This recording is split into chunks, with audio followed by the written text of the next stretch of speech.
All right, so here we are. We're chapter 9, but the book How They Make It Work, 21 Habits of a Successful Marriage. Habit 9 is they check out their assumptions before acting on them. And sometimes it's just a lot easier to just jump in and do what we assume is true or what we should do. So what is it that you want the audience to know about this? Yeah, well, I would agree with you that sometimes it's just a lot easier to act on our assumptions, but I'd ask you, Keith, the question, how's that working for you? It's probably not working very well. I've got 3 points I want to get across. The first one is really straightforward and simple, and that is making assumptions is something that we all naturally do all day long. In fact, I would say it's necessary that we make assumptions in order to navigate life. The question is, though, if that assumption is a false assumption, how is that going to affect your response? That's the first point I want to make. The second point is that our assumptions are based primarily on our past experiences, our relationships, what we've been told, what we've concluded. If you and I are talking to a person and we walk away, we may both come up with different assumptions as to what that person was trying to say, because you've had different life experiences and I've had different life experiences than you. Let me give you two examples, actually. One example is if you can envision two men sitting out on the Starbucks patio. One is an accountant. He's been here for 20 years doing tax returns, and his friend across the table has just returned from a war zone someplace across the seas. They're sitting and they're chatting and they're having a good time, and then all of a sudden a car drives by and backfires. The accountant looks over and says, "Hey buddy, get your car fixed." And he looks back over and his friend from the war zone is nowhere to be seen.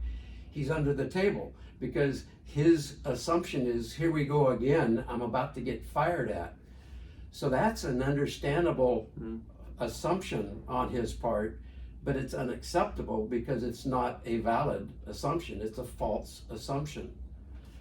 Bringing it a little closer to home, let's say a little kid grew up in a home where when they were criticized, they were also minimized, put down, maybe ignored for a while because of what the person had done. They grow up and they're in this family now, or this relationship where understandably there's going to be occasional criticisms or challenges. And so this little girl's spouse now in real life says, "Hey, I got to tell you something that's really bugging me." It would be natural but unacceptable for that person to assume, "Oh no, here we go again." And rather than listening intently and maybe disagreeing with the criticism, they go under the table, as it were. They shut down or they fire back, whatever they did as a kid, because they've attached being criticized with being minimized. And so they bring that into the relationship. And if they don't check out that assumption, wait a minute, are you going to minimize me? Are you going to hurt me? Or are you just challenging me for my own good? And so it's really important to check out our assumptions. That's the third point. Yeah.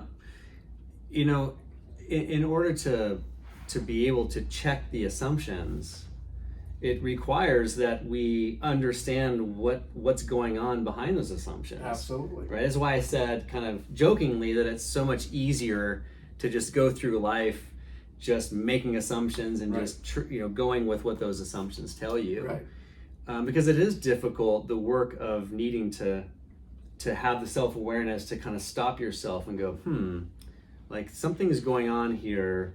What is those things that I'm default setting towards?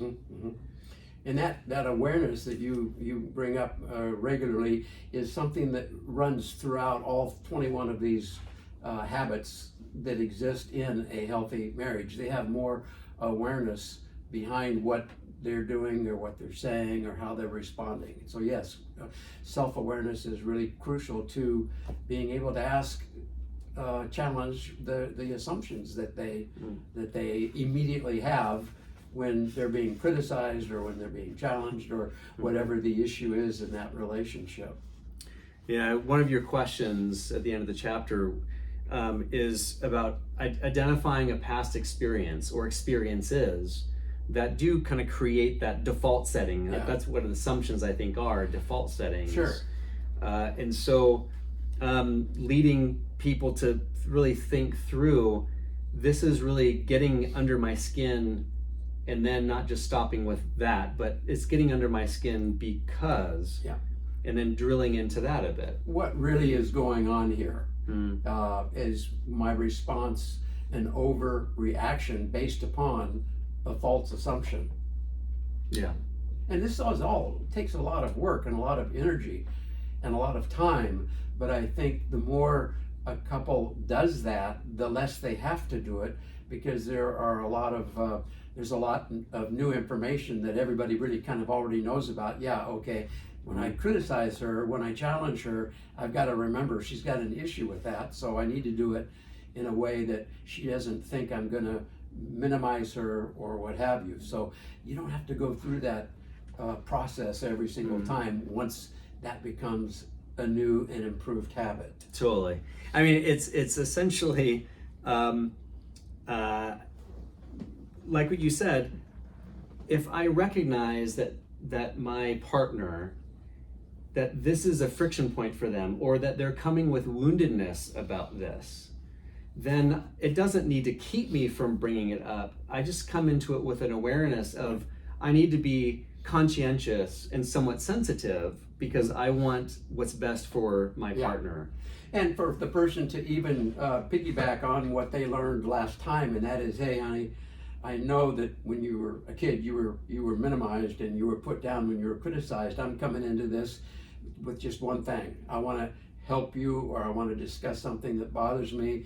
In no way do I want to minimize you or put you down. What happened in the past is not about to happen. So that's kind of a reminder to that wounded person that, okay, this person is behaving in a way that's different than and has a different motivation than what my past had for me. Yeah. Well, knowing ourselves and knowing the other is an important element of all this too. Yes. So, well, thank you, Ed. And next week, or next time we get together, is habit number 10. They have learned there is no room for good guy, bad guy. Right, and I want to, next time, I want to combine chapter 10 and 11. As Keith just said, we've learned that there's no room for the good guy, bad guy when there's a conflict. But 11 works really well with that, and that is they want to solve the problem rather than win the battle. And what I've found in healthy relationships is they go into a conflict, they may be madder than wet hens, but the idea is that you're not the problem, I'm not the problem, we have a problem together that we need to solve. And so there's little room for winning or losing, we just want to solve the problem. Easier said than done, but it's a characteristic that is in healthy relationships I'd like to share with you next time. And that's a really good ranch reference, the wet hens part. I appreciated that. I knew you'd enjoy that one.